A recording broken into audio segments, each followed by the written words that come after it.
ఎలా బ్రతికావో ముఖ్యం, ఎంతకాలం బ్రతికావని కాదు అని ఒక పెద్ద మనిషి అంతే. ఇంకోళ్ళు ఎవరో ఏమన్నారంటే, don't just live beyond your expectations, don't just exist, keep on living అని ఇలా రకరకాలుగా చెప్తూ వచ్చారు. ఈ భాష్యాలని పక్కన పెడితే అసలు ఎలా బ్రతకాలి? చాలా సింప్లిస్టిక్ లైన్లో నీ ఇష్టం వచ్చినట్టు బతుకని చెప్పచ్చు. చాలా మందికి మీరు చెప్తున్న విషయాలన్నీ బుర్రకి బోధపడతాయి, బట్ బయటికి రావడం కష్టం అవుతుంది. పక్కింటి వాడి భార్య అని చూడకూడదు, కరెక్టే. కానీ పక్కింటి వాడి భార్య మేఘన్ ఫాక్స్ లాగా ఉంటే ఏంటి పరిస్థితి? అసలు ఎలా బ్రతకాలి అనే క్వశ్చన్కి what is the trigger? Me effort, me attempt అనేది మీ చేతిలో ఉంటుంది కాబట్టి you will never feel a sense of failure. కానీ అడ్డొచ్చేవి ఏంటంటే కుటుంబం, వేరే వాళ్ళ ఇంపార్టెన్స్ మీ లైఫ్లో మీకు మీ హ్యాపీనెస్కి యాడ్ చేస్తే మాత్రమే validity. Suppose somebody derives real happiness or high in making another person happy, then what do they do? If my happiness is coming out of someone which is my decision only, no? ఈ whole process లో biggest deterrents human relationships అంటారా, religion అంటారా? పాపం పుణ్యం అనేది they are going to be measured when you die. But అవతల వాళ్ళని వాడేసుకోవడం అనేది అది ఇంకొక ఎక్స్ట్రీమ్ కదా. All the time we are using people or anything we are also being used kada. Of course. వాళ్ళు ఎవరో ఏదో అనుకుంటారు అనే దానికోసం సాక్రిఫైస్ చేయటమా, ఎవడేమంటూ కేర్ చేయకుండా నా ఇష్టం బతున అనేది కరెక్టా? సపోజ్ మీరు ప్రేమించిన అమ్మాయి మిమ్మల్ని రివర్స్ ప్రేమించలేదు అనుకోండి, అప్పుడు ఏం చేస్తారు? my objective to keep on trying to achieve. మీరేమనుకున్నట్టు ఒక మాట నచ్చారు, సైతానికి ఉండే లక్షణాలన్నీ మీలో ఉన్నాయి. సైతానికి ఎలా ఉంది అది? వాళ్ళు చేంజ్ అయిపోతే నాకు భయం వేస్తుంది ఫస్ట్, ఎందుకంటే నాకున్న ఫిలాసఫీ మొత్తం హిష్కాయకి అయిపోతుంది అంతే.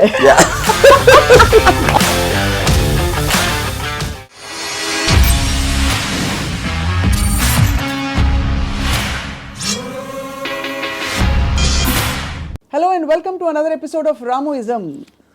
మీరు ఒక కాన్స్టెంట్ ఎగ్జాంపుల్స్ ఇచ్చారు. పులి ఎప్పుడు పులిగానే ఉంటుంది, బట్ మనుషుల ఎవల్యూషన్లో పులినెస్ జింకనెస్ అన్నది వాళ్ళ ఎవల్యూషన్ ని బట్టి పెరుగుతుందా? ఉదాహరణకి మీరు 10 ఏళ్ల క్రితం 10 మందిని వాడుకున్నారు, మీకు ఆ డిఫరెన్స్ ఎప్పుడు ఉంటుంది కదా మనుషుల్లో కూడా. ఇప్పుడు for example different political systems, philosophical సిస్టమ్స్లో మీరు ఫ్యూడలిజం ఆస్పెక్ట్ అయిపోయింది, డెమోక్రసీ ఉంది, మిక్స్డ్ ఎకానమీ ఉంది, కమ్యూనిజం ఉంది.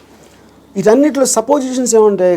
మనుషులంతా ఒకటే అనుకున్నారు. మనుషులంతా ఒకటి కాదు, వాళ్ళ కెపాసిటీస్ వేరు ఉంటాయి, వాళ్ళ టాలెంట్స్ వేరు ఉంటాయి, వాళ్ళ ఐక్యూ లెవెల్స్ వేరు ఉంటాయి. సో మీకు ఆ డిఫరెన్స్ అనేది సొసైటీలో లేకపోతే ఎగ్జిస్ట్ అవ్వదు అనే దాంట్లో నుంచే మీకు క్యాపిటలిస్ట్ ఎకానమీ వచ్చింది. యూనో ఈ communism failed also is because of that. So same హైరార్కీలో ఇప్పుడు ఒక ఇల్లు ఉంది, ఒక ఇంట్లో ఒకళ్ళు చాలా కేపబుల్ ఉంటాడు అవడం, ఒకళ్ళు అస్సలు లేదు. వాళ్ళిద్దరు ఒకే ఇంట్లో ఉంటున్నారు. Possibly they are born also to the same persons, circumstances కూడా సేమ్. అప్పుడు ఏ విధంగా మీరు ఆ డిఫరెన్స్ చూపిస్తారు?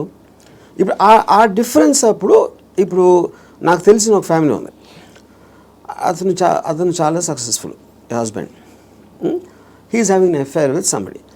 సో ఇప్పుడు తను he's expecting the wife or any associated family to just be quiet. You know ఎందుకు? అసలు నేను లేకపోతే వాళ్ళకి లైఫ్ స్టైల్ అక్కడ, కార్ నేను కొనిచ్చాను, నేను ఇల్లు కట్టించాను, నేను ఇది చేశాను, I did so much. But that is not how they will feel. Just because మీకు ఒక కిరీటం వచ్చేసింది కాబట్టి, వైఫ్ అనే కిరీటం వచ్చింది కాబట్టి మీరు అప్పుడు సోషల్లీ యాక్సెప్టెడ్ దాంట్లో పెళ్ళాన్ని బాగా చూసుకోవాలి. ఎవరు చెప్పారు? సొసైటీ చెప్తుంది. ఆర్ వేరియస్ కైండ్ ఆఫ్ ఇది ఇందాక అది మీరు whether it is religion related or social related or moral related, whatever it is, others are telling it. అప్పుడు ఆ కన్విక్షన్, ఆ కరేజ్ తోటి she will ask for whatever she wants to ask. But ఇతనికి ఇండిపెండెంట్గా he likes the other girl. అది తనకు వచ్చే happiness ఆ అమ్మాయిలో ఉంది, ఎక్కడ లేదు. అప్పుడు వాడు ఎవరి కోసం బతకాలి? అంటే అది నన్ను త్యాగం చేసుకుని వాళ్ళు ఎవరో ఏదో అనుకుంటారు అనే దానికోసం సాక్రిఫైస్ చేయటమా, ఎవడేమంటూ కేర్ చేయకుండా నా ఇష్టం బతున అనేది కరెక్టా? ఇక్కడ ఒకటి, ఇక్కడ వీడికి కొత్త అమ్మాయి నచ్చిందని కూడా అంత సీన్ కూడా లేదు. వీడికి పెళ్ళాము కావాలి, కొత్త అమ్మాయి కూడా కావాలి. సో పెళ్ళాము ఉండాలి కాబట్టి ఎందుకంటే పనులు చేసి పెట్టడానికో, సొసైటీకి చూపించుకోవడానికో, whatever it is, he wants the wife also. If the wife it can be guilt also, whatever. But if the wife wants to walk away, she should also be given whether అది it's అదే అంటున్నాను అది కదా. possessive గా ఎలా ఉంటావు. I am talking about individuals. I am అదే not talking about husband and wife. correct. అంటే she also has the right to walk away Of saying, course. I don't need your car. Yeah. If you don't feel that towards me, I don't feel this towards you. Yeah. Whatever it is, whether it's valid, So, justified, అది not. కూడా నేను చెప్తున్నా. ఇప్పుడు నేను wife place లో ఉంటే నేను అన్ని ఉంచేసుకుంటా. ఓకే, నో ప్రాబ్లం అని. కానీ suppose- నీ కార్ నాకు వద్దు అని నేను ఎగోగలను. కారు ఉంచేసుకుంటా నేను. అక్కడే మీకే కనుక కారు అవన్నీ ఉండుంటే సపోజ్ మీ ఎకనామిక్ హ్యాండ్ పైన అనుకోండి, మీరు వైఫై ఉండి మీరు అప్పుడు లెఫ్ట్ లెగ్ తో తను వెళ్ళిపోతారు. నన్ను తక్కువ చేసేసి అమ్మాయి దగ్గరికి వెళ్తావా అని ఈగో హర్ట్ అవుతుంది. Yeah. So everything that's being dictated here is పరస్పర మ్యూచువల్ ఎకనామిక్స్. దాన్ని దాటుకుని ఇంకేమన్నా ఉందో నాకు తెలియదు, కానీ ఐఎమ్ జస్ట్ సేయింగ్ మీరు చెప్తున్న situation. That is again related to sense of righteousness. ఎవరు రైట్ అని వాళ్ళు ఫీల్ అవుతున్నారు. ఇప్పుడు నేను అనుకోండి, I will be very okay with my girlfriend or my wife want somebody else. I will respect her wish. And you still live with her as husband and wife If I want to, if it doesn't make a difference to me. I don't want to live with anybody. That's a different thing. But I have no problem. Yeah. అంటే you mean in a context of relationship, Yeah. where you are with somebody, Yeah. ఆ వాళ్ళు నాకు ఫలానా వాళ్ళు నచ్చారంటే you don't mind that అంటే. No, not at all. Yeah. ఇది నేను even before I was married in engineering కాలేజ్లో కూడా, this is a girl I was in love with and she was in relationship with somebody else. I was waiting for the relationship to break so that I might get a chance. నేను అలా ఆలోచించాను ఇప్పుడు. ఓహో, break అవుతే maybe I will get her అని. ఓహో, వాళ్ళ relationship break అవుతే. యా. సో ఆ రిలేషన్షిప్ని చెడగొట్టడానికి నా ప్రయత్నం నేను చేస్తూ ఉన్నాను చాలా సటిల్గా. అక్కడ మీ హ్యాపీనెస్ ముఖ్యం కాబట్టి. అది నా ఎఫర్ట్, అది నా ఆబ్జెక్టివ్. ఇక్కడేమో వీడియో పార్లర్ లాక్కున్నారు. అది కరెక్ట్. సో మొత్తానికి మీకు ఏది కావాలో మీరు హ్యాపీనెస్ తోటి, నాకు కావాల్సిన దానికోసం నేను నా కెపాసిటీని ఉపయోగించుకుంటాను. సో ఆ గంధపు గాలి ఇతరులను కూడా తాకి వాళ్ళు కూడా బాగుపడితే అదొక సైడ్ ఎఫెక్ట్. అది నా ఇంటెన్షన్ కాదు. అలా ఒక సృష్టిలో జరిగిపోయే అద్భుతాల్లో ఇది కూడా ఒకటి అంతే. వాళ్ళు కూడా కాబట్టి మీకు ఇష్టం వచ్చినట్టు మీరు ఉంటారు అంటారు. ఇష్టం వచ్చినట్టు ఉండాలి. నో, బట్ యాక్చువల్లీ అది కూడా ఒక ఫ్లీటింగ్ ఇది కదా ఆర్జీవి గారు. మీరు యూ కీప్ ఆన్ చేజింగ్. ఒక 10 సార్లు మీకు సినిమాలు తీయడం వచ్చేసాక 11వ సినిమా కొత్తగా తీస్తా, డిఫరెంట్గా తీస్తా అనుకుంటారు. అలాగే హ్యాపీనెస్ చేసి ఏ హోగయా అని చెక్ లిస్ట్ పెట్టుకుని వెళ్ళిపోతూ ఉంటే నెక్స్ట్ ఏంటి ఏమొస్తుంది? ఒక అమ్మాయి అయిపోయింది, 20 అమ్మాయిలు, 30 అమ్మాయిలు, 50 అమ్మాయిలు. That is what I am saying. మీరు ఆబ్జెక్టివ్స్ మారుతూ ఉంటాయి కదా, depending. See like I am not the same person 20 years back, maybe 20 years before that. So మీకు న్యూ డేటా వచ్చే కొద్దీ మీకు న్యూ ఆబ్జెక్టివ్స్ ఫామ్ అవుతూ ఉంటాయి. ఈ పర్టికులర్ టైంలో నాకు ఏది ఎక్సైట్మెంట్ ఉంది, ఇవాళ పొద్దున్న వేరే ఉండొచ్చు, లాస్ట్ మంత్ వేరే ఉండొచ్చు. సో మీకు డేటా అనేది మీకు కాన్స్టెంట్ స్ట్రీమ్ ఇన్ఫ్లో వస్తున్నప్పుడు ఆటోమేటిక్గా మీకు ఆబ్జెక్టివ్, ఏ రోజు అయితే ఆబ్జెక్టివ్ లేదో అప్పుడు మీరు బోర్డమ్ వస్తుంది. Correct. That is when you start repeating the time. ఇప్పుడు ఈత కొట్టి మొత్తం మునిగిపోయిన వాళ్ళు ఉంటారు రిలేషన్షిప్స్ కాంటెక్స్లో, ఏదో సిచ్యువేషన్ కాంటెక్స్లో. అక్కడ పక్కన చేపలు వచ్చి కరిచినా, లేకపోతే ఊపిరి ఆడకపోయినా వాడు, మీరు జస్ట్ ఒడ్డున నిలబడి కాళ్ళు తడుపుకోవాలి, ఎమోషనల్గా దిగిపోకూడదని మొదటి నుంచి చెప్తూ వచ్చారు. బికాస్ అల్టిమేట్లీ అన్నిట్లో చూస్తే మీకు అడ్డొచ్చేది ఎమోషనే. Correct. What is it that stops you from making a certain decision in your life which you feel is is good for you but you don't want to do it is emotion. Yeah, but emotion ఇక్కడ ఏ context అంటున్నారు? See, it also the decision you don't make because of your foresight. Of sometimes ఇలాంటి decision తీసుకుంటే ఇలాంటి అవ్వటానికి ఆస్కారం ఉంది అని ఆ కాన్సిక్వెన్స్ని you might not want to bear. So అది అగైన్ సెల్ఫ్ సెంట్రిక్ అంటారు, self protecting and self predicting instinct, capacity to foresee. So మీరు అనేది డెసిషన్ తీసుకోకపోవడం కూడా ఒక్కోసారి not just emotion but your ability to say that అమ్మో ఈ డెసిషన్ తీసుకుంటే నాకు ఇలా అవ్వచ్చు, అల్టిమేట్లీ నేనే మళ్ళీ సఫర్ అవుతాను, అంతేనా? ఇప్పుడు ఫర్ ఎగ్జాంపుల్ నేను నా డివోర్స్ అయినప్పుడు నేను any decision related to someone else, somebody will get hurt.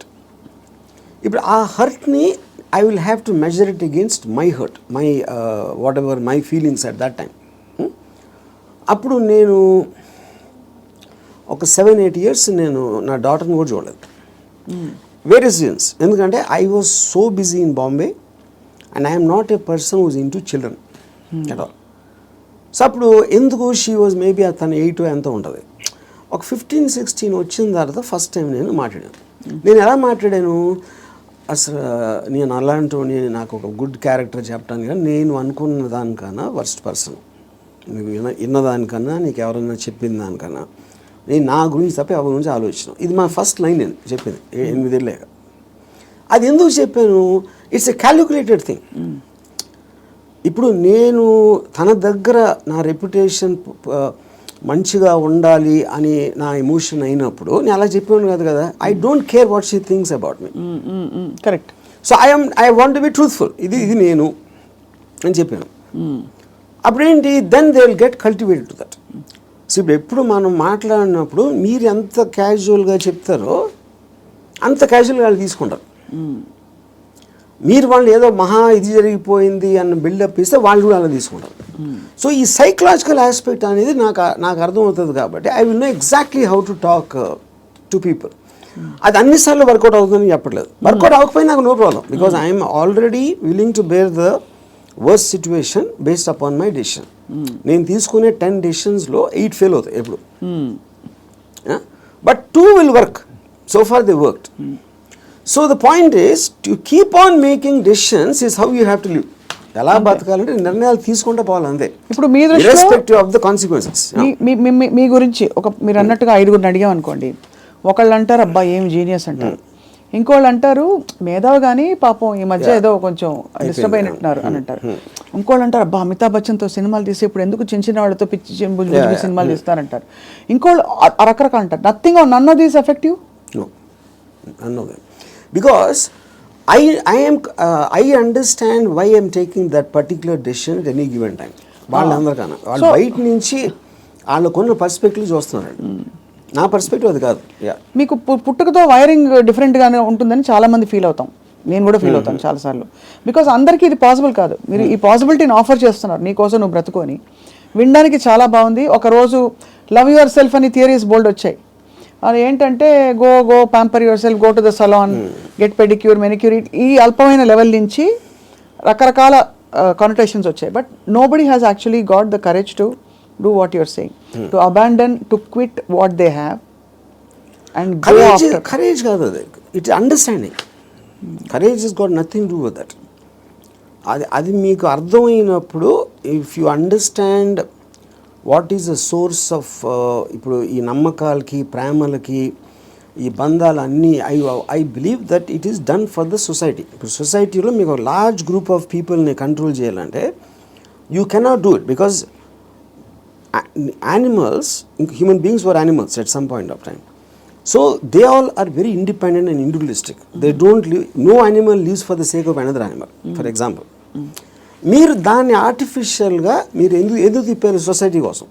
ఇప్పుడు ప్యాక్ యానిమల్స్లో మీరు హ్యూమన్ బీయింగ్స్ అంత లార్జ్ గ్యాదరింగ్స్ ఎందుకు రావంటే, ఏది బలవంతమైన ఒక కుక్కలు ఉన్నాయనుకోండి, 2 కుక్కలు బలవంతంగా ఉంటే 2 కలిసి కొట్టుకుని విడిపోతాయి. యూనో, ఆ విడిపోకుండా లార్జ్ నెంబర్స్ చేయాలంటే దాన్ని కంట్రోల్ చేయడానికి నార్మల్ ఒక హ్యూమన్ బీయింగ్తో వల్ల కాదు. That is when they got in all this religion, moral aspect, social aspect, వీటన్నిటితోటి కంట్రోల్ చేయడం మొదలుపెట్టారు.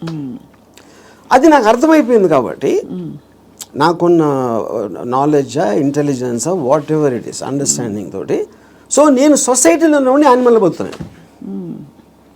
దీన్ని యానిమల్ అని ఎందుకు అంటున్నాను, I follow the law.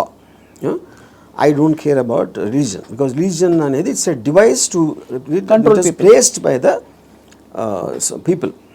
Human beings create చేసింది కంట్రోల్ చేయడానికి అనేది నాకు అర్థమైంది కాబట్టి అది నేను కేర్ చేయను. So whatever is useful for me in my objective, provided I have identified that, దానికి తగ్గ తీసుకుంటాను దాంట్లో నుంచి. And that will keep on changing depending on new information and my new objectives. Yeah.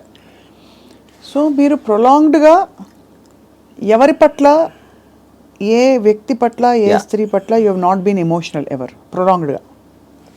అంటే prolonged అంటే, see that is also you are creating an objective. ఈ అమ్మాయిని విపరీతంగా ప్రేమలో పడిపోవాలని కూడా ఆబ్జెక్టివ్ నేను క్రియేట్ చేసుకుంటాను. It is not happening out of my control. Okay, I decide I want to be in love with this person. Yeah. But the decision can change. That's what I'm saying. Objective మారినప్పుడు అది మారిపోతుంది. So suppose మీరు ప్రేమించిన అమ్మాయి మిమ్మల్ని reverse ప్రేమించలేదు అనుకోండి, అప్పుడు ఏం చేస్తారు? My objective to keep on trying to achieve. Okay, achieve చేయలేదు, ఈవెన్ ఆబ్జెక్టివ్ అవ్వకపోయినా I may try it forever or I may change my objective at some point of time. Okay, ఈ cinema clap board కొట్టాక కుదరలేదు, next cinema అన్నట్టు అలాగే అంతే. ఆ ఇంటర్వ్యూలో మీరు అసలు స్ట్రగుల్ అవ్వరు? Never. No other person made me happy or sad. అంతేనా? అది నా డెసిషన్. సాడ్ అయితే వదిలేస్తాను, హ్యాపీనెస్ అనేది నా డెసిషన్. అసలు ఒక మనిషికి తన డెసిషన్స్ మీద, తన థాట్ ప్రాసెస్ మీద అంత నమ్మకం కుదరడానికి బేస్ లైన్ ఏంటి? ఆప్షన్ ఏ, ఇక్కడ నుంచి అక్కడ నడుస్తాం, టేబుల్ అడ్డొస్తే కింద పడతాం, అంతే కదా, పోతే పోనీ అదా? లేకపోతే నేను ఎప్పుడు కరెక్ట్ అడుగు వేస్తాను అని కాన్ఫిడెన్సా? లేదు పడినా కూడా ఎవరో వచ్చి నాకు చేయిస్తారు, నేను లేస్తానన్నా? How do you form that equation with yourself to be able to make those decisions for ఎలా బ్రతకాలి? Directly based upon the end objective. అంటే ఎండ్ ఆబ్జెక్టివ్లో ఈ డెసిషన్ తీసుకుంటే ఇది రిస్క్ ఉందను. అంటే ఇప్పుడు ఉదాహరణకి ఒక ఐలాండ్ ఉంది. నేను ఇక్కడి నుంచి ఐలాండ్కి ఏదాలని ఉన్నా. I want go to that island, that is my objective. మధ్యలో వాటర్ ఉంది. వాటర్లో షాక్స్ ఉండొచ్చు, లేకపోతే తుఫాన్ రావచ్చు, లేకపోతే పెద్ద అల రావచ్చు, ఏదన్నా ఈతున్నప్పుడు నా శక్తి అయిపోయినా మునిగిపోవచ్చు. ఇలాంటి 5-6 ఉన్నాయి. But if my objective is to go there, I will just weigh the risks against the pleasure I will get when I reach the island. మీరు కారు ఫాస్ట్గా తోలితే యాక్సిడెంట్ అవడానికి ఛాన్స్ ఉంది. కానీ if you are weighing the thrill of driving the car fast, that outweighs that you're willing to take the risk. అదొకటి. రెండోది, మీరు ఇప్పుడు ఒక గోడ ఉంది అనుకోండి, 4 feet ఉంది height, 4 feet height 1 foot width ఉంది. నేను నడవమంటే విల్ వాక్. అదే 1 foot విడ్త్ ఉండి 8 feet చేస్తే you won't walk so fast. 12 feet చేస్తే ఒక్కొక్క అడి వేస్తారు, 16 feet చేస్తే నడవరు అసలు.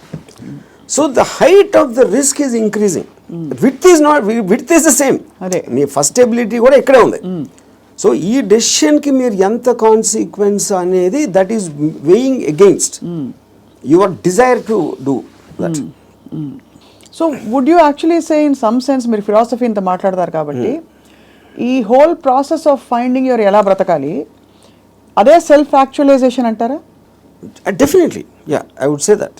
I mean, that is what, and first of all, for you to be honest to yourself and to understand yourself is the first requisite.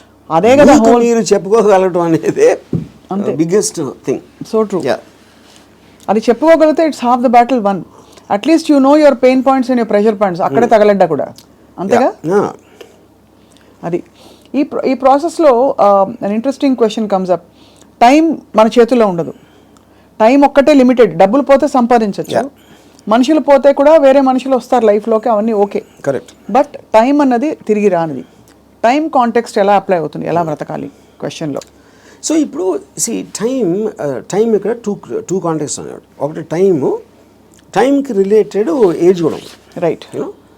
So ఇప్పుడు నేను when I'm at a certain age, what am I am a sum total of my experiences till that time. ఆ time వరకు నాకు తెలిసింది. So for example 10 years నుంచి 20 years తెలిసిన దానికి 30 నుంచి 40కి there can be vast difference, 60 to ఇంకో వేరే దానికి వేరే డిఫరెన్స్ ఉండొచ్చు. So your sum total collectiveness of the entire thing has a direct bearing on ఆ పర్టికులర్ టైం ఎలా బతుకుతున్న దాని మీద బేరింగ్ దానికి ఉండదు. అది కూడా ఏ ఇద్దరికి సేమ్ ఉండవు. అందరి ఎక్స్పీరియన్సెస్, అందరి ఏజెస్, అందరి వాళ్ళకున్న సర్కమ్స్టాన్సెస్ డిఫరెన్స్ ఉంటుంది కాబట్టి దానికే బిందేర్ డన్ దట్ అంటారు కదా. కొంతమంది they exhaust of all the breakups, heartbreaks ఇవన్నీ అయిపోయాక క్లియర్ చేసుకుంటారు. Yeah, so in that context ఇప్పుడు నేను సపోజ్ అంటే ఒక చిన్న ఎగ్జాంపుల్ చెప్తాను. ఏజ్ అనేది the biggest problem with age is not really the age, but how much your body starts failing you. కానీ technically speaking your body can fail you even when you are born. Correct. మీరు ఒక డిఫార్మిటీతో పుట్టచ్చు, ఇంకోటి కన్నా అస్సలు బాగుండకుండా పుట్టచ్చు, అలాంటి various nature things ఉంటాయి. So ఫైనల్గా మీకున్న కాంటెక్స్ట్ మీకుంది ఏంటి అనేది మీరు చూసుకోవాలి. ఇప్పుడు నేను I'm not a good looking guy. So నేను కాలేజ్లో ఏం చేసేవాడిని, నేను simple idea. So other good looking guys వాళ్ళందరూ మంచి మంచి బట్టలు వేసుకుని స్మార్ట్గా ఉండేవారు, నేనేమో చింపిరి జుట్టు వేసుకుని లాల్చి వేసుకుని తిరిగేవాడిని. Because if I go in that route I will not be attractive. ఇది అదే జోన్లో వెళ్తే, నేను ఆపోజిట్లో చింపిరి జుట్టుతో వెళ్తే ఏదో ఇంటలెక్చువల్గా ఉన్నా అనుకున్నారు అమ్మాయిలు. సో అలాగా డిఫెన్స్ మెకానిజమా, మ్యానిపులేషనా, లేకపోతే మీ ఐక్యూ వాట్ ఎవర్ యూజ్ చేసి మీకున్న పడదు. Same thing happens with age also. ఇప్పుడు నేను ఇప్పుడు నా ఏజ్ కన్నా ఇంకా 20 ఏళ్ళు తక్కువైతే బాగుంటుందా అంటే I'm not very sure, because my entire personality came together with all that thing happening. Correct. అందులో నేను ఒకటి తీసేస్తే I'm not the same guy at 40, I'm not the same guy at 20. కాబట్టి మీరు ఇవాళ ఇప్పుడు నాకు ఎవరన్నా ఒక ఇది ఇచ్చారు అనుకోండి, you can go back to your 20s అని నాకు దేవుడు అలాంటి ఎవడో వరం ఇచ్చేస్తే, అప్పుడు నాకు 20 years అప్పుడు ఉన్న మైండ్ సెట్ ఉంటే I won't want that, because I'm enjoying my mind now. I don't think I will be able to enjoy the mind when I was in my 20s. So RGV అనే ఏజ్కి డెత్కి భయపడటం. See, death is a mystery. Correct. Actually, age అనేది failing of the body. ఇప్పుడు death అనేది మీరు ఏమవుతుందో తెలియదు కాబట్టి మీకు భయం వేస్తుంది. And probably you are leaving what you know, you are familiar with. అది పీపుల్ అవ్వచ్చు, ప్లేస్ అవ్వచ్చు, మీరు చేస్తుంది అవ్వచ్చు, ఇవన్నీ వదిలేసి ఎక్కడికి వెళ్ళిపోతున్నాను అన్నోన్ ప్లేస్కి అనేది ఒక కాన్షియస్ ఫియర్ ఆఫ్ డెత్ ఉంటుంది. అప్పుడు మీరు మైండ్లో అది ఎలా ఉంటుందో చూద్దాం, వేరే చచ్చిపోయి ఎలా ఉంటుందో చూద్దాం అనే ఎక్సైట్మెంట్ మీరు బిల్డప్ చేసుకుంటే you won't be scared of death. కొత్త ప్లేస్కి వెళ్ళటానికి చావటానికి ఫండమెంటల్ డిఫరెన్స్ ఏం లేదు కదా.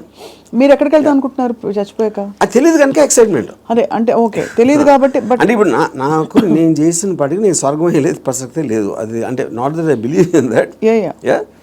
ఇప్పుడు స్వర్గంలో ఉన్న రంభావరవస్సులో ఎంతో కొంత ఇక్కడ నేను అయిపోయింది. నాకు ఏళ్ళకన్నా అందంగా ఉంటారు అని చెప్తే అది just speculation.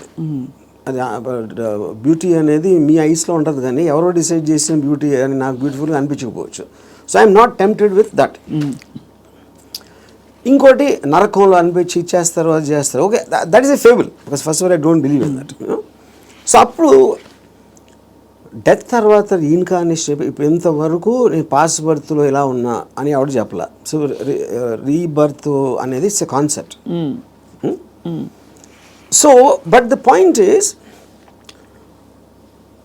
If I come to a stage, అంటే నా పనులు నేను చూసుకోకుండా ఒక ఫెయిలింగ్ ఆఫ్ ద బాడీ వస్తే అది ఇప్పుడు రావచ్చు, ఇంకా ఏజ్ వచ్చి ఎక్కడైనా రావచ్చు. That is when I will die definitely, because then I don't it's not worthing, ఇలా బతకాల్సిన అవసరం లేదు అని మీరు డిసైడ్ చేసుకుంటా. Then I will take a chance. So ఇప్పుడు గుండెల మీద చేసి చెప్పండి, ఆర్జీవీ ఆల్గోరిథం మాకు అర్థమైంది ఏంటంటే, మీకు boredom is part of you. అంటే you from I never get bored. You never get bored. I never ever get bored. Okay, because నేను ఆబ్జెక్టివ్ ఎక్సైట్మెంట్ ఉంటుంది కాబట్టి బోర్డమ్ అంటే ఉండడానికి ఛాన్స్ లేదు నాకు అసలు. సో మీరు డబ్బులు సంపాదించేశారు అంటే you have seen it, you have experience it. కీర్తి ప్రతిష్టలు బోల్డర్తో వచ్చేసాయి. అమ్మాయిలు సరే చెప్పక్కర్లేదు, మీరు చెప్పిన అఫీషియల్ అన్అఫీషియల్ అన్నీ కలుపుకుంటే ఇంకా డన్ కంప్లీట్లీ. మీకు ఇష్టమైనవన్నీ మీ వాడ్కా అది ఇది మీరు ఓపెన్గా చెప్పేశారు. You actually almost pushed yourself to the peaks of happiness in every sphere. What happens after that? See, first of all, దానికి ఎండ్ ఉండటం అనేది that is not the right supposition, because emotion is a constant source of enjoyment. You know, so you could be అంటే మీకు anticipation, excite, మీరు objective create చేస్తున్నారు కాబట్టి that is an unending thing. It is not about అమ్మాయిలు, it's not about డబ్బు, it's not about correct. మీ ఇప్పుడు మీకు ఇష్టం వచ్చింది చేయటానికి మీకు డబ్బు కావాలి, it's a means. So in my case, let us say one of the things, most important thing is making the film. ఆ ఫిలింలో నేను ఒక స్టోరీ చెప్పడానికో షార్ట్ తీయటానికో నేను ఎక్సైట్మెంట్ ఫీల్ అవుతాను. So that is my mode of communication with whoever wants to listen to that. Right. Similarly me enjoying A women's beauty is a constant source. అది okay. అది ఒకే అమ్మాయా చాలామంది అమ్మాయిలు అనేది that's again separate this thing. So what ever I enjoy, what ever gives me N emotional high, that is a constant. Emotion is something you repeated, like I drink every day, for example. Every day I have an anticipatory excitement about my first drink. Eన్ని years నుంచి? More than 40 years. So ఒక object వైపు నుంచి మీ excitement తగ్గిపోవడం అన్నది అది మీ వైపు నుంచి తగ్గిపోతూ వచ్చిందా, లేదు మీ వైపు నుంచి తగ్గిపోతున్నట్టుగా ఆ పరిస్థితి గమనించి అది వెళ్ళిపోయిందా, especially in relationships? See, relationships lo, like I said, because human beings are subject to change. It could be her also and me also. It can be anybody. Yeah. It can be, and it could have happened in multiple ways. Yeah. అంటే I'm just trying to understand, మీరు మీ high ఏదైతే హైలో ఉంచుకోవాలని ఎప్పుడు అంటారు, ఏదైనా ఒక high తగ్గుతుంది ఒక ప్రాసెస్. Yes. అది తగ్గినప్పుడు మీరు ఎలా రియాక్ట్ అవుతారు, ఎలా బిహేవ్ చేస్తారని. అంటే that also I would understand from both from experience and from my knowledge. High తగ్గటానికి ఉన్న రీజన్ కూడా అది ఫెమిలియారిటీనా, లేకపోతే అదర్ పర్సన్ చేంజింగా, లేకపోతే someone else attracting me more ఒక పర్టికులర్ టైంలో అవ్వచ్చు. There could be multiple factors in that, but the objective will change. So అయితే ఫైనలీ బట్ ఎలా బ్రతకాలి అని ఇవాళ మీరు ఇలా ఈ ట్రిగర్ చేసిన ఈ రెస్పాన్స్ తోటి what is the first thing anybody can possibly do today watching this episode and reflecting? What is the question they ought to be asking themselves? I think there are 3 things. ఈ 3 things ముందే చెప్పాను నేను, but ఈ కాంటెక్స్ట్లో I want repeat. ఒకటి, దేవుణ్ణి నమ్మటం మానేయాలి. Second, don't give importance. You do anything for the family, but don't let the family affect you. Third is the people around. Or మీ కలీగ్సా, మీ వర్క్ ప్లేసా, ఎక్కడన్నా ఇంకొక మనిషి మిమ్మల్ని గురించి ఏమనుకుంటున్నాడు అని పట్టించుకోని రోజు మీరు సూపర్ హ్యాపీగా బతుకుతారు. మీరేమనుకున్నట్టు ఒక మాట నచ్చారు, సైతానికి ఉండే లక్షణాలన్నీ మీలో ఉన్నాయి. సైతానికి ఎలా ఉంది అది? ఇలాగే సైతాన్ దేవుడి నుంచి దూరం తీసుకెళ్ళిపోవడం, నీ హ్యాపీనెస్ తప్ప ఏది చూసుకోవద్దని చెప్పడం. అండ్ సైతాన్ చెప్తాడు అది. ఏ సైతాను? ఇప్పుడు ఆర్జీవి అనే సైతాన్, but in the holy scriptures apparently it's been mention that this is how Satan influences you అని చెప్పి. సో అలా అయితే so be it possible. In fact I think that seems valid. ఎందుకంటే కాన్స్టెంట్లీ మీరు ఇంకోళ్ళ కోసం బతకాలి అనేది మీద రుద్దుతున్నప్పుడు అది దేవుడు సీల్ ఉంటే దాని మీద సైతాన్ obviously will be the opposite. అంతే కదా? And I'm very glad you're calling me సైతాన్. So I take that as an award, ఒకటి compliment. Compliment. But valid points, valid 3 aspects చెప్పారు to free yourself from these burdens, from God, family and people around. So ఆ విధంగా ఇంకోటి, వేరే వాళ్ళ importance మీ లైఫ్లో మీకు మీ హ్యాపీనెస్కి యాడ్ చేస్తే మాత్రమే వ్యాలిడిటీ. అంతే. ఆ పర్సన్ ఎవరైనా మీ దాన్ని సబ్ట్రాక్ట్ చేస్తే he or she should be out of your life. Great. Thank you RGV గారు. ఇవాళ ఐ థింక్ మా కెమెరా టీం అందరూ కూడా పనులు పక్కన పెట్టేసి ఇదే పనిలో ఉంటారు ఇవాళ. ఏముండరు. అంతేనా? అందరూ అలా. ఎందుకంటే they are too program for such a long time. అందుకని చాలామంది నా దగ్గరికి మీలాగా బతకాలి సార్ ఒక రోజైనా అని అంటారు. చాలామంది కామన్ లైన్ వాడతారు. అప్పుడు బతికే ఎవరు వదులుతారు? నువ్వు ఎలా బతకాలో నీ డెసిషన్ కదా అది. నువ్వు అది కోరుకోవటం ఏంటి? అది నీ లోపల ఉన్నది. నువ్వు ఒక్క సెకండ్ డెసిషన్ తీసుకోవడానికి మీలాగా బతికితే బాగుంటుంది సార్ అంటారే. So I think there because there ఇప్పుడు మీరు కోర్ట్ వినటానికి దాన్ని ఆ కోర్టులో ఉన్న ఒక ట్రూత్ని అప్లై చేయడానికి చాలా డిఫరెన్స్ ఉంటుంది. అంతే. బట్ ఇవాళ ఐ థింక్ కోర్టు వినడం వరకు అయితే స్టార్ట్ అయింది. అప్లై చేసుకుంటా లేదో వేచి చూద్దాం. లేకపోతే 2-3 నెలల తర్వాత మళ్ళీ ఇదే టాపిక్ మళ్ళీ మాట్లాడదాం repeat. But I honestly believe nobody will ever.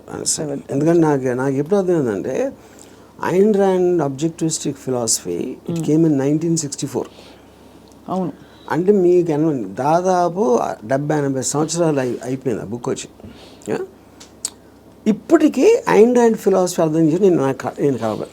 ఏది అన్ని మిలియన్స్ ఆఫ్ కాపీస్ అమ్మేసి అంత పెద్ద most successful writer of all time అని వచ్చిన అందరు కోట్ చేస్తారు ఆయన రాండ్ నేను writer, but no one seems to understand. With due respect to her and due compliments to you, I think from the little we have seen of Ayn Rand through her books and her videos, you are happier than her. That I am. అది నేను ఎందుకు happy అంటే Ayn Rand కన్నా ఎక్కువ Ayn Rand still had expectations. ఎందుకంటే ఆవిడ మాట్లాడడమే it is not going to happen like this. She's like very angry, indignant. Yeah, correct. Because she's expecting people to change. నేను ఎందుకు హ్యాపీ అంటే don't expect them to change. వాళ్ళు change అయిపోతే నాకు భయం వేస్తుంది ఫస్ట్, ఎందుకంటే నాకున్న ఫిలాసఫీ మొత్తం హిస్కాయికి అయిపోతుంది అంతే. వెల్ అదే, so I think that's the beginning to start. I just give ఒక recently a person was telling me about his relationship with a woman. She's very suspicious of everything. And ఆ ఫోటోలో నమ్మేవారు, లేకపోతే ఇక్కడ ఎవరిని కలిసావు, వాళ్ళు ఎవరితో ఫోన్లో మాట్లాడుతున్నావు, ఈ కైండ్ ఆఫ్ థింగ్స్. అప్పుడు నేను if this is what she is doing before the marriage, she so possessive. ఇప్పుడు మ్యారేజ్ అయిన తర్వాత అంటే ఇదేమన్నాడు నాతో, కానీ అలా ఉండకూడదు, మగవాడికి రెస్పెక్ట్ ఇచ్చినప్పుడే ఒక అమ్మాయికి ఆడ ప్రేమిస్తాడు అని చెప్పాను. అలాంటిది ఏదో చెప్పాను ఒక dialogue. And I gave our examples, ఇది అది ఇదని. అంటే నేనేమన్నానంటే అమ్మాయికి లాజిక్ చెప్తే అర్థం అవుతుంది అనుకుంటాం కన్నా ఇల్లాజికల్ థింగ్ ఉండదని. అవతల వాళ్ళు తల ఊపినంత మాత్రాన్ని వాళ్ళు అర్థం చేసుకుంటున్నారని అనుకోదు. ఆడు ఇంక నేను తల ఊపకపోతే ఇంక చెప్తానే ఉంటాడు అని అది వదిలించుకోవటానికి కూడా తల ఊపచ్చు. నేను అన్నట్లే కదా అధ్యక్ష. No, yeah. I had my own share of those experiences, you know. Super, yeah. So finally I said relationship అనేది ఒక ఎక్సైట్మెంట్, ఒక ప్యాషన్ తోటి ఉండాలి. కరెక్ట్. అంతేగాని ప్రతిదానికి అనుమానించి ఇది చేసి అంత ముందులా చూసుకోవట్లేదని కంప్లైంట్లు ఇస్తే అదొక అన్బేరబుల్ ఇది అవుతుంది. చాలామంది విడిపోవచ్చు, లేకపోతే ఇంకా నరకంలా తీసుకోవచ్చు, లేకపోతే నీ లైఫ్కి అంత చాలే అని ఒక రిజిగ్నేషన్ ఇచ్చేస్తారు. బట్ ఇవన్నీ చెప్పినా కూడా తను పెళ్లి చేసుకుంటున్నాడు. So I wish them well. ఆ విధంగా అయితే మరి అంటే ఇంకొక particular category, I mean that also is a majority. అంటే ప్రాబ్లమ్స్ లేకపోతే బతకలేడు, ఏం చేయాలి తెలియదు. మీకు ఆబ్జెక్టివ్ లేదనుకోండి, ప్రాబ్లమ్స్ కూడా లేవనుకోండి, it will be like death. Everybody wants to feel relevant sir in the world. And ఏమీ లేకపోవడం అన్నది, కాన్ఫ్లిక్ట్ లేకపోవడం, ప్రాబ్లమ్స్ లేకపోవడం, ఇట్ బ్రింగ్స్ ఇర్రెలెవెన్స్.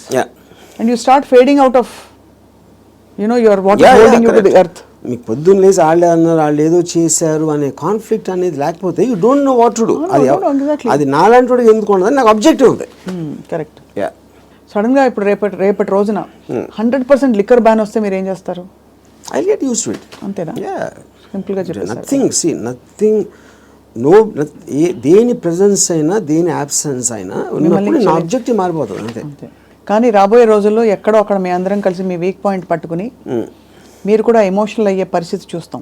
అది అవ్వటానికి ఛాన్స్ లేదు, ఎందుకంటే my entire thought it drives upon the eventuality. What you believed so far can be wrong tomorrow అని ఒక ఎవెన్చువాలిటీ నేను ఆల్రెడీ తీసుకున్నాను, ఇంటర్నలైజ్ చేసుకున్నాను. So because it is not in my control, everything is in my control is very different from, I will adapt to whatever happens. And so is your enlightenment about life and people. Bausa, I would call it the darkness, not enlightenment. My darkness about life, because I look at the other side. Yes, అందుకే మేము అందరేమో light లో ఉన్నది చూస్తారు, నేను చీకట్లో ఏముందని చూస్తాను. Right RGV గారు, ఇది ఒక trigger point for people to start thinking. Thank you so much for your time. And thank you all for watching.